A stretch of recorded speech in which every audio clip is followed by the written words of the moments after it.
Praise the Lord. கர்த்தரும் இரட்சகருமாகிய இயேசு கிறிஸ்துவின் இனிய நாமத்தினாலே உங்கள் அனைவருக்கும் என் அன்பின் வாழ்த்துக்கள். இந்த நல்ல நாளைக்கான செய்த தேவனுக்கு ஸ்தோத்திரம் உண்டாவதாக. கர்த்தருடைய கிருபை உங்கள் அனைவரையும் சூழ்ந்து கொள்வதாக.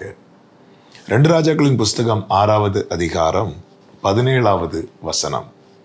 அப்பொழுது எலிசா விண்ணப்பம் பண்ணி, கர்த்தாவே, இவன் பார்க்கும்படி இவன் கண்களை திறந்தருளும் என்றான்.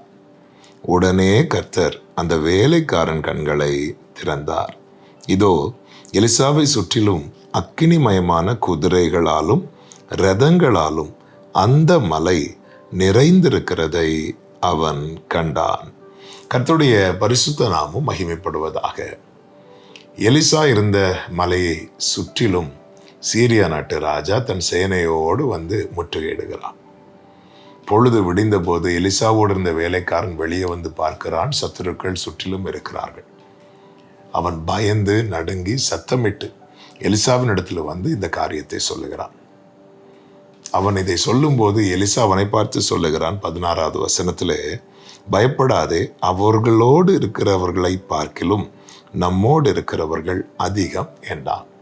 எலிசா இப்படி சொல்ல காரணம் என்னவென்றால், தன்னை சூழ கர்த்தருடைய சேனை இருப்பதை அவன் உணர்ந்தபடியினாலே, அவன் அறிந்தபடியினாலே, தனக்கு பாதுகாப்பாய் கர்த்தர் இருக்கிறதை அவன் கண்டபடியினாலே.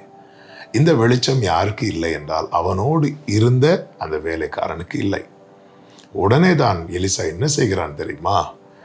கர்த்தாவே, இந்த பிரச்சனை நீங்கும்படி செய்யும் என்று முதலாவது ஜெபிக்காமல், இவன் பார்க்கும்படிக்கு இவன் கண்களை திறந்தருளும் என்று முதலாவது ஜெபிக்கிறான். பிற்பாடு அதனுடைய 18வது வசனத்துல, அவர்கள் அவனிடத்தில் வருகையில் எலிசா கர்த்தரை நோக்கி விண்ணப்பம் பண்ணி, இந்த ஜனங்களுக்கு கண்மயக்கம் உண்டாகும்படி செய்யும் என்றான். 2வதாக தான் வெளியே இருக்கிற பிரச்சனை மாற ஜெபிக்கிறான். முதலாவது அவன் ஜெபித்தது எதற்காக தெரியுமா? தன்னோடு இருக்கிறவனுடைய கண்கள் திறக்கப்பட வேண்டும். நான் உம்மை அறிந்தது போல என் கூட இருக்கிறவங்களை அறியணும்.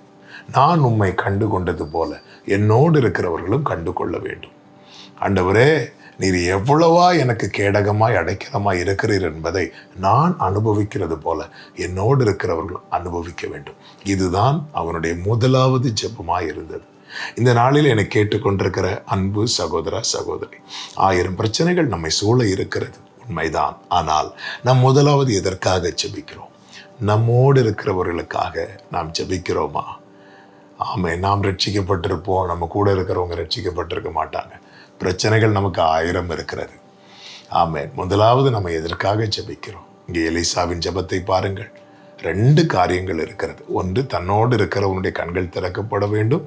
இன்னொன்று, பிரச்சனைகளுக்கு முற்றுப்புள்ளி வைக்கப்பட வேண்டும். பிரச்சனை மாற வேண்டும். எலிசா முதலாவது எதுக்கு ஜெபிக்கிறான் தெரியுமா? கண்கள் திறக்கப்பட, தன்னோடு இருக்கிறவனுடைய கண்கள் திறக்கப்பட.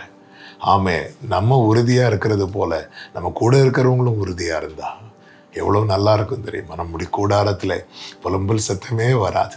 ஒருத்தங்க விசுவாசத்தில் உறுதியாக இருந்து இன்னொருத்தங்க தளர்ந்து போயிருந்தா அந்த கூடாரத்தில் புலம்பல் சத்தம்தான் கேட்கும். மாறாக 2 பேருமே விசுவாசத்தில் உறுதியாக இருந்தா, 2 பேருமே நம்பிக்கையில் உறுதியாக இருந்தா அந்த கூடாரம் அசைக்கப்பட முடியாத கூடாரமாக நிலைக்கும். இதுதான் தேவை. இதுக்காக நம்ம ஜெபிக்கணும். ஆமென். எதற்கு முக்கியத்துவம் கொடுக்கிறோம், எதற்காக முதலாவது ஜெபிக்கிறோம் என்பதை பார்க்க வேண்டும். நம்மோடு இருக்கிறவருடைய கண்கள், இப்பிரபஞ்சத்தின் தேவனானவன் என்று பிசாசை குறித்து சொல்லப்பட்டிருக்கிறது. அவன் என்ன செய்கிறானா? மனக்கண்களை குருடாக்கி வைத்திருக்கிறான். நம்ம கூட இருக்கிறவருடைய கண்கள் அப்படிப்பட்ட குருட்டாட்டம் பிடித்திருக்குமானால் அது மாற முதலாவது ஜெபிப்போம். கர்த்தர் பெரிய காரியங்களை செய்வார். ஜெபிக்கலாமா? எங்கள் நல்ல தகப்பனே, இரக்கமுள்ள தேவனே, கர்த்தாவே, எலிசா ஜெபத்தில் எதற்கு முக்கியத்துவம் கொடுத்தான் என்று அழகாய் இந்த நாளில் எங்களோடு போதித்தீரப்பா.